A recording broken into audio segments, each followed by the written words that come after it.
आइए जानते हैं देश और विदेश की 10 बड़ी खबरों के बारे में सिर्फ 5 मिनट में। अगर अब तक आपने चैनल को सब्सक्राइब नहीं किया तो सब्सक्राइब करके रख ले और वीडियो को लाइक कर दे। अपनी लड़ाई में हमें मत घसीटो, इजराइल से जंग में इमरान के सुप्रीम लीडर का हमास को झटका।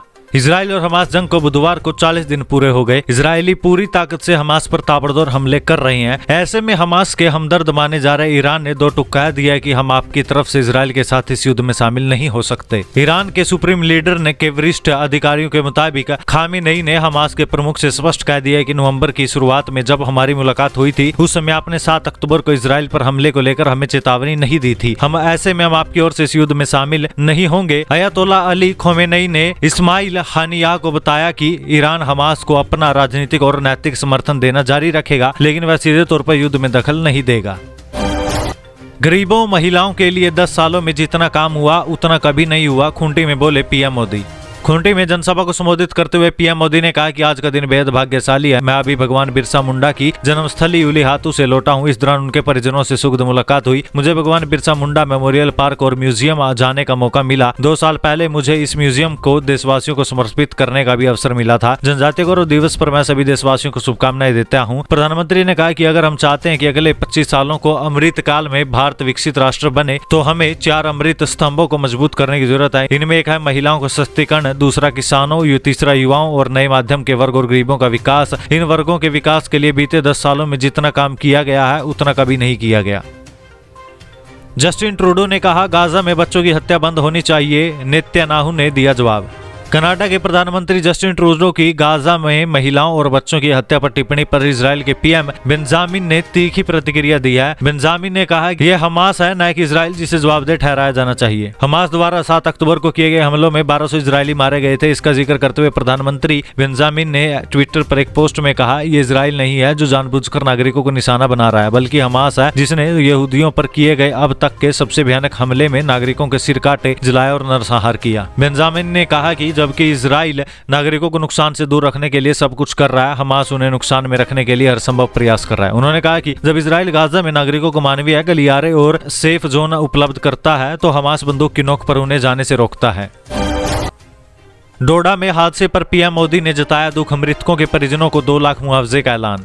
जम्मू कश्मीर के डोडा में बुधवार को एक बड़ा हादसा हो गया। यहाँ यात्रियों से भरी एक बस खाई में जा गिरी। हादसे में 36 लोगों की मौत हो गई और 17 यात्री घायल है। बस किश्तवाड़ जिले से जम्मू को जा रही थी। बुधवार दोपहर 12 बजे के करीब जिले डोडा के बग्गर इलाके के त्रांगल में एक बस अनियंत्रित होकर करीब 300 फीट गहरी खाई में जा गिरी। घायलों को इलाज के लिए जीएमसी डोडा में ले जाया गया है। पुलिस और प्रशासनिक अधिकारी मौके पर हैं। हादसे पर पीएम मोदी ने दुख जताया और साथ ही मुआवजे का ऐलान भी किया। जम्मू कश्मीर के उपराज्यपाल मनोज सिन्हा और केंद्रीय मंत्री डॉक्टर जितेंद्र सिंह ने भी हादसे पर दुख प्रकट किया।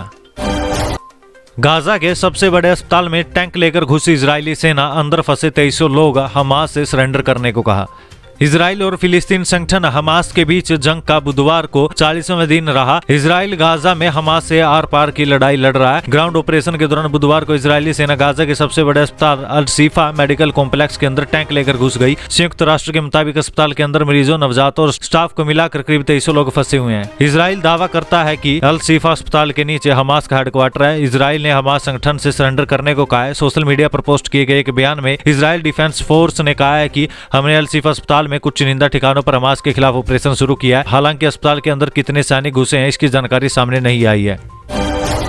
झारखंड के खूंटी में पीएम मोदी ने दी हजारों करोड़ों की परियोजनाओं की सौगात, कहा देश हमेशा आदिवासी योद्धाओं का ऋणी रहेगा।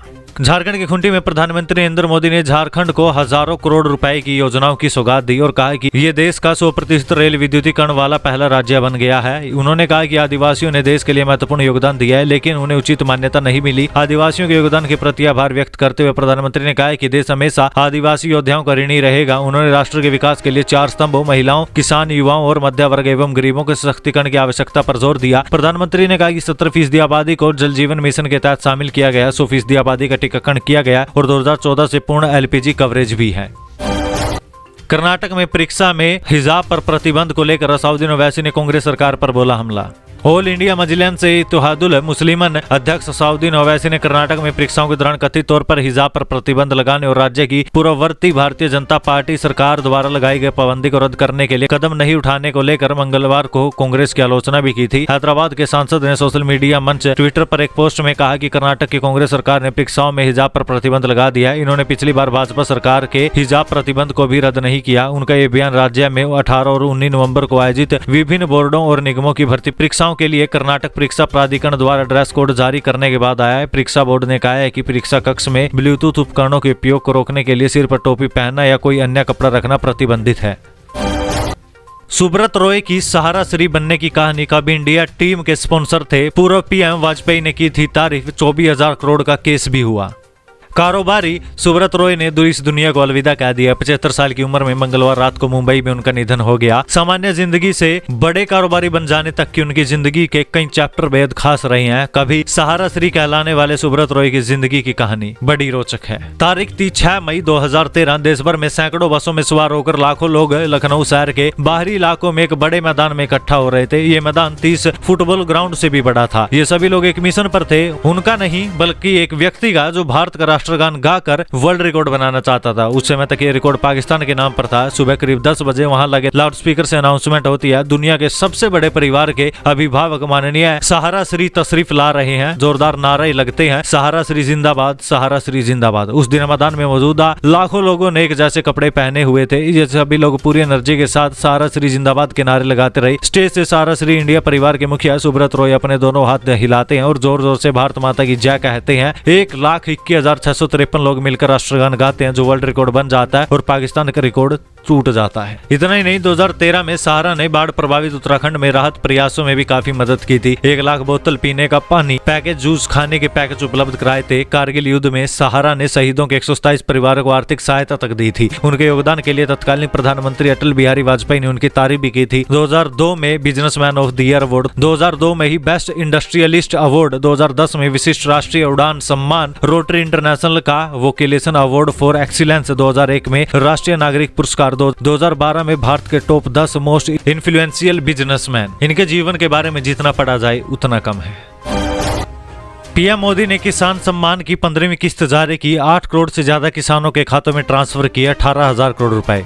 प्रधानमंत्री नरेंद्र मोदी ने 15 नवंबर 2023 को पीएम किसान सम्मान निधि योजना की 15वीं किस्त जारी कर दिया। झारखंड से देश भर के 8 करोड़ से अधिक किसानों के खातों में 2-2 हजार रुपए की किस्त ट्रांसफर की गई है। 18,000 करोड़ रुपए से ज्यादा की रकम ट्रांसफर हुई है। इससे पहले जुलाई में किसान सम्मान निधि की 14वीं किस्त जारी की गई थी। इसमें भी करीब 18,000 करोड़ रुपए किसानों को ट्रांसफर किए गए थे। इस योजना के तहत सरकार हर साल किसानों के अकाउंट में 2-2 हजार रुपए की 3 किस्तों में 6,000 रुपए ट्रांसफर करती है। भूपेश बघेल सत्ता के लिए सट्टा खिलाते हैं। नड्डा ने आरंग के बाद अंबिकापुर में ली जनसभा, का कांग्रेस सरकार में सिर्फ घोटाले विदाई तय। भाजपा के राष्ट्रीय अध्यक्ष जेपी नड्डा ने आरंग के बाद अंबिकापुर में जनसभा को संबोधित करते हुए कहा कि भूपेश बघेल सत्ता के लिए सट्टा खिलाते हैं। ऐसे मुख्यमंत्री को सत्ता में रहने का अधिकार नहीं है। कांग्रेस की सरकार में सिर्फ घोटाले हुए हैं। नड्डा ने कहा है कि मुख्यमंत्री के साथ मिली भगत कर अधिकारी भ्रष्टाचार कर रहे हैं। भाजपा की जनसभा में जेपी नड्डा ने कहा कि भूपेश बघेल ने छत्तीसगढ़ को धोखा दिया। शराबबंदी की कसम खाकर 2061 करोड़ रुपए का शराब घोटाला किया। प्रदेश में भूपेश सरकार ने चावल, गोठान, डीएमएफ टीचर की भर्ती में घोटाला किया। उनके ओएसडी जेल में है। नड्डा ने कहा है कि आप लोगों ने शुभम सोनी का वीडियो देखा है। वो बोल रहा है कि छोटा काम क्यों कर रहे हो, दुबई जाओ और हमारे लोगों को सट्टा खिलाओ, जुआ खिलाओ। 508 करोड़ रुपए उसने भूपेश बघेल को देना बताया। भूपेश बघेल सत्ता के लिए सट्टा का धंधा कर रहे हैं। भूपेश ने धर्म परिवर्तन का बाजार खोल रखा है। कांग्रेस सरकार पर भड़के असम सीएम बिस्वा शर्मा का सनातन धर्म को कमजोर कर रहे बघेल। असम के मुख्यमंत्री हेमंत बिस्वा शर्मा बुधवार को बलौदा बाजार में भाजपा की विजय संकल्प रैली में शामिल हुए थे। उन्होंने बलौदा बाजार विधानसभा सीट से भाजपा प्रत्याशी टंकराम वर्मा के पक्ष में मतदान करने की अपील की। इसके साथ ही भूपेश बघेल पर चुटकी लेते हुए उन्होंने कहा कि मुझे यहाँ के मुख्यमंत्री ने छत्तीसगढ़ में भी पॉपुलर कर दिया है। हेमंत बिस्वा शर्मा ने दशहरा मैदान में चुनावी सभा को संबोधित करते हुए कहा कि मुख्यमंत्री भूपेश बघेल ने केवल छत्तीसगढ़ को लूटने का काम किया, जबकि भाजपा हमेशा से हर वर्ग को साथ लेकर चलती है। उन्होंने कहा कि हमने असम में 700 मदरसे बंद किए हैं, पूरे भारत में मदरसे बंद होने चाहिए। दिल्ली की हवा लगातार तीसरे दिन और बनी रही जहरीली। AQI 392, काली धुंध छाई। वैज्ञानिकों का दावा, प्रदूषण से लोगों की उम्र 12 साल कम हो रही।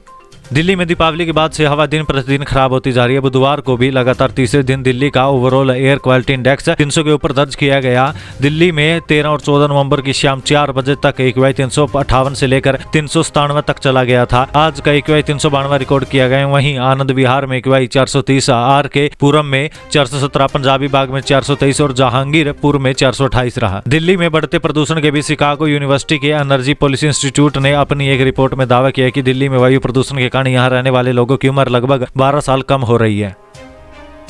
मोगली ने यूट्यूब से सीखा वह दारू बनाना। जहरीली शराब कांड के मास्टरमाइंड का बड़ा खुलासा। जेल से गैंगस्टर मोनू चला रहा नेटवर्क।